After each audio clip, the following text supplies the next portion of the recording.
হযরত মুহাম্মদ সাল্লাল্লাহু আলাইহি ওয়াসাল্লামের প্রথম ইসলাম প্রচার। স্বয়ং আল্লাহ তাআলা বিশ্বনবী সাল্লাল্লাহু আলাইহি ওয়াসাল্লামকে রাসূল বলে সম্বোধন করেছেন, তাকে রক্ষা করার দায়িত্ব নিয়েছেন। অতএব সদ্য ঘুম থেকে জেগে ওঠো, ভোরের পৃথিবীর মতো সদ্য প্রতীক মুহাম্মদ সাল্লাল্লাহু আলাইহি ওয়াসাল্লাম পরম সত্যের বাণী প্রচারে অবতীর্ণ হলেন। উদাত্ত কণ্ঠে ঘোষণা করলেন, লা ইলাহা ইল্লাল্লাহু মুহাম্মাদুর রাসূলুল্লাহ।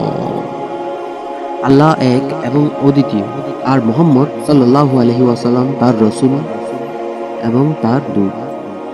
ভোরের তারকার কোনো দাবি নাই,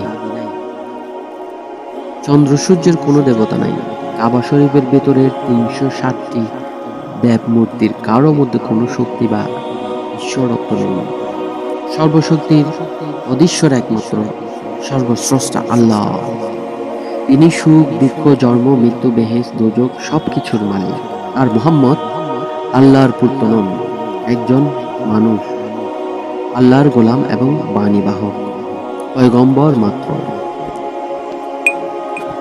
সমস্ত মানুষ ভাই ভাই, সমস্ত মানুষ এক আল্লাহরই সৃষ্টি। ছোট বড়, ধনী গরিব, রাজা প্রজার কোনো পার্থক্য নাই। কাবা শরীফের খাদেম হতে গেলে কুরাইশ হতে হবে এমন কোনো কথা নেই। আল্লাহকে পেতে হলে পুরোহিতকে ঘুষ দিতে হবে এমন কোনো আইন নেই। মানুষ আল্লাহর শ্রেষ্ঠ সৃষ্টি। একমাত্র আল্লাহর উপাসনা বা ইবাদত করার জন্য আল্লাহ তাদেরকে সৃষ্টি করেছেন। তাই যেই দেবদেবীদেরকে সে নিজের হাতে সৃষ্টি করে